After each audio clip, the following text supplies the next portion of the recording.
For taking the time to chat with me today. I saw Skylines when it premiered at Brightfest. Thought it was a really good sort of sci-fi action epic. Oh, awesome! Thank you. Obviously, you starred at the end of Beyond Skylines briefly as Rose. I think it was a 1 or 2 day shoot. Did you have any idea when you filmed that a few years later you'd be back, leading the film? No clue. None whatsoever. It was a 1 day shoot, and it was super crazy because, I didn't audition for the role. It was offered to me.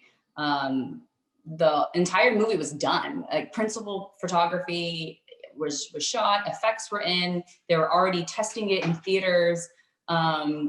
So when they called me and they offered me this role, I was just kind of like confused. Like, what do you mean?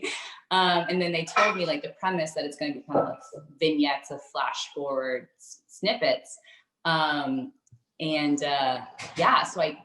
I shot for 1 day. We had like a skeleton crew. I didn't meet any other cast or anyone else. I did the ADR on Liam's iPhone. Like, it just felt so casual that, I was like, all right, don't know what, and I just left. And I was like, I have no idea what's going to happen with this. And then I guess about 8 months later, I get an email from Liam, and he's like, hey, I have a script for you. You want to grab some coffee?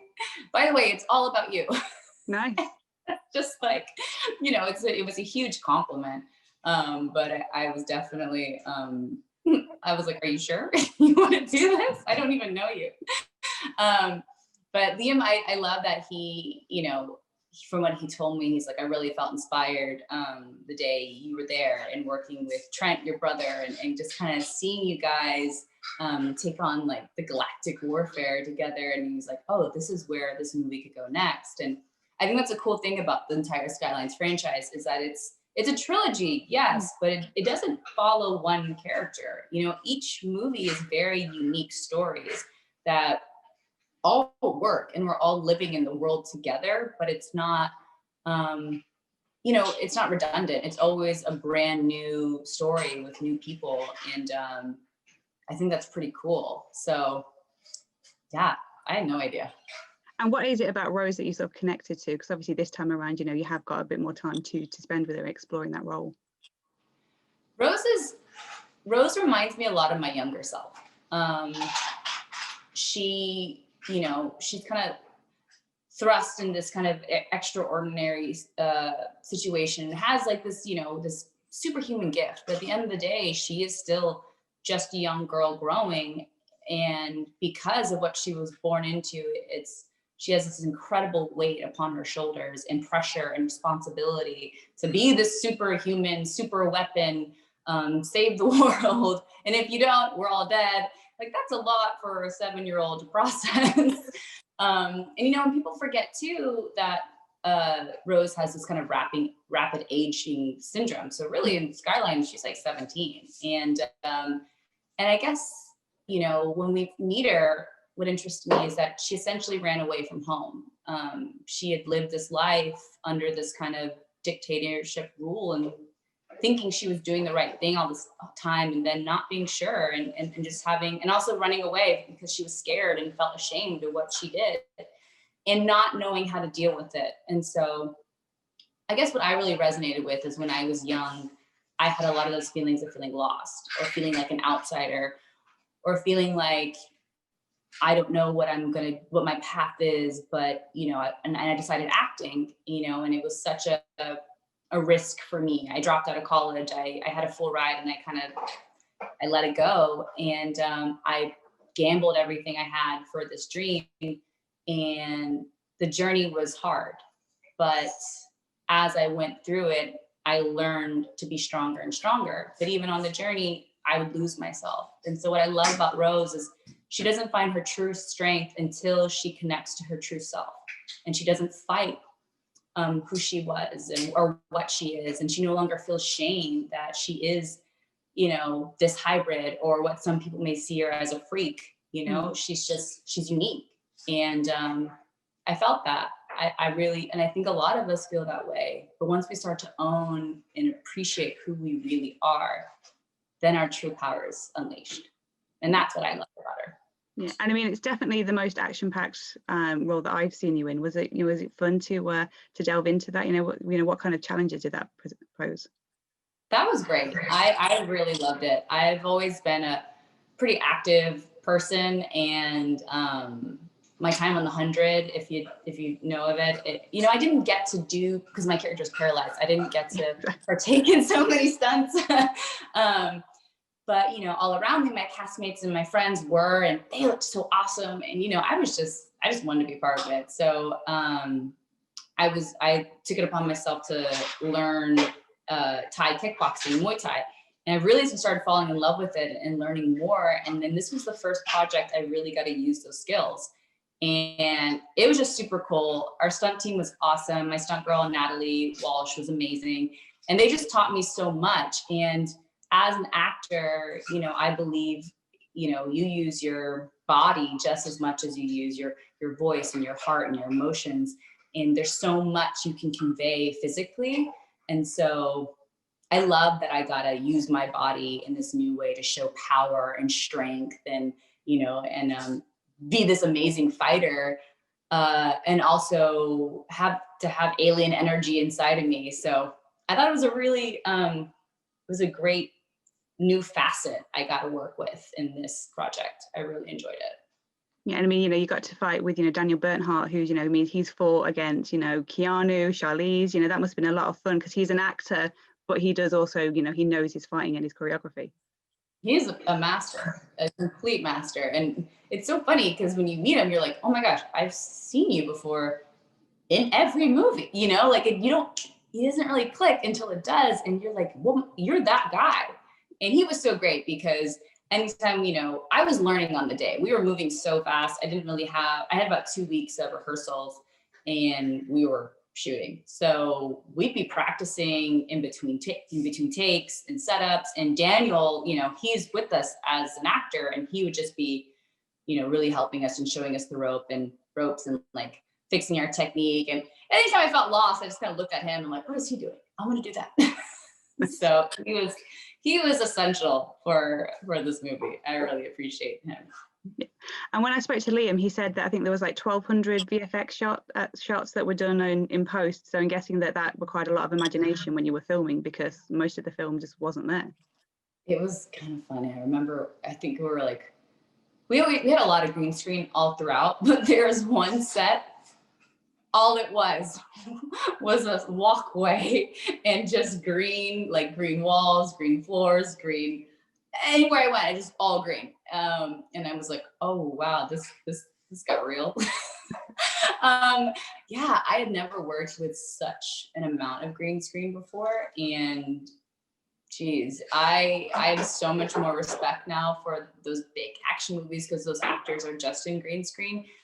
Because you have nothing to work off of. You actually just have to act and actually use your imagination and go back to basics of being a little kid and playing and seeing the world in your mind. And yeah, I hadn't done that in a while. So it was really nice. At first it was intimidating, and then it became kind of really fun that I could do this. So yeah, it was a cool challenge. Yeah, and I mean, you mentioned it earlier, obviously the 100, it's finished now. We haven't seen the final season in the UK yet, so no spoilers. But what was it like, saying goodbye to Raven after all those years of playing her? That was crazy. It didn't hit me for a while. Basically what had happened is we were shooting the finale while the entire world was shutting down, like the pandemic all around us. So it felt of course the 100 would end in the middle of an apocalypse. So it was kind of funny. And also, because we knew it was the finale and no one really knew what was going to happen to the world, or if we're ever going to be able to go back and finish, we were like, all right, let's finish this. So we had like a half a week left, and we ended up just kind of cramming it all in into like the Friday and Saturday. And just shooting as fast as we can, and just so we could all go home and kind of lock down. But it wasn't that sentimental on set, just because we didn't have the time. And for me personally, I don't know, like obviously I grew so close to these people, and, most of them are just in my everyday life or, weekly life. So it didn't hit me that I was going to stop seeing them or stop working with them. And it really didn't hit me that I wasn't going to be able to be Raven Reyes again until I started working on my new project right now, Walker, where I'm playing a different character. And I just realized, like, wow, I'm not in that brain anymore. I'm not in that super genius mind. And I'm not, I feel very connected to my character. So, she's obviously inside me still and with me, but it is a strange and surreal feeling and bittersweet that it's like, oh, I don't get to see my friend anymore, really. Mm. So yeah, it didn't hit me till the new project happened, and I was like, wow, this is my future now, Yeah. I mean, the last series did give you the opportunity to direct. How was that experience? And is it something that you want to get into more? I loved it. Yes, it was definitely one of the more challenging experiences of my life, but one of the most fulfilling. I just got to be so creative, and I just got to learn so much more than, and what I ever really needed to use. You just use like a different part of your brain when you're directing and versus acting, and it just was really just really fun. It was really stimulating. It was really fun. It was hard, but it was really cool to create the world. Usually as an actor, you're kind of an instrument in somebody's symphony and you're a part of the world, but you don't really have quite much say as to, what your character does. Because, you have your script and you have your director and you have your costume people who kind of tell you what to wear. And so you don't have too much say, but as the director, you're the one making all the decisions. You're the one saying all the things. And so that was really cool, getting to be in that position and work in conjunction with my showrunner, Jason, and build the episode and build the world of my episode and illustrate how we wanted to tell the story and how we wanted the audience to feel. And I also loved working with all the actors, all my friends. Obviously acting with them is so fun, but sometimes getting to direct them is really rewarding because it's like you get to help them. I get inspired by what they're doing, and then I have an idea and I was like, hey, let's try this. And then they get inspired, and then we feel like we're kind of we're collaborating to make something really cool or new. And, and it's really gratifying when they feel really good about their take and their performance, and that I got to help them get there. It was really, really rewarding. I felt very, it was just really nice to feel that connection with my friends like that. I mean, your new show puts you alongside, CW royalty, I guess. Sort of like, Jared Padalecki is like the granddad or something of CW. I mean, what's he like to work with? Jared is a nut. I honestly, I love working with him. We're having a blast. He has, I don't know how he does it. This guy has so much energy. He's so on it. He's also executive producing. So, wow. He's doing a million things, and he's already on episode 10 in his brain and editing episode 2 and, or filming episode 4. So I'm just like, I don't know how you keep it all together, but I love how he commands the set, and not command's not necessarily the right word, but the energy he brings. He brings so much warmth, and everyone's always laughing and enjoying, and we're always cracking up. It's a very fun and jovial set, where I think where everyone feels very welcomed. Like that's how I feel. I feel very welcomed, and that we're already very family-like. And even with all the new protocols of COVID that have really changed set protocol, and we're very kind of distanced and isolated a lot, we're still able to have this warmth and interaction. And I think a lot of that has to do with Jared. I think he really, he spearheads that energy, and very grateful. Like, it just makes everything great. Cool. And I guess my final question would be, you know, Liam's always manages to find a new way to, you know, to take the Skylines universe, you know, from 1 to 2 to 3, they're all very different. You know, if he came to you with a script for 4, would you be back on board? I loved it. Yeah, I'm in. Cool. Well, I think Liam's a crazy creative genius, so I love him. Yeah.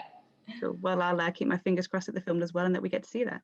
Thank you, Kat. Me too. Thank you. Thank you.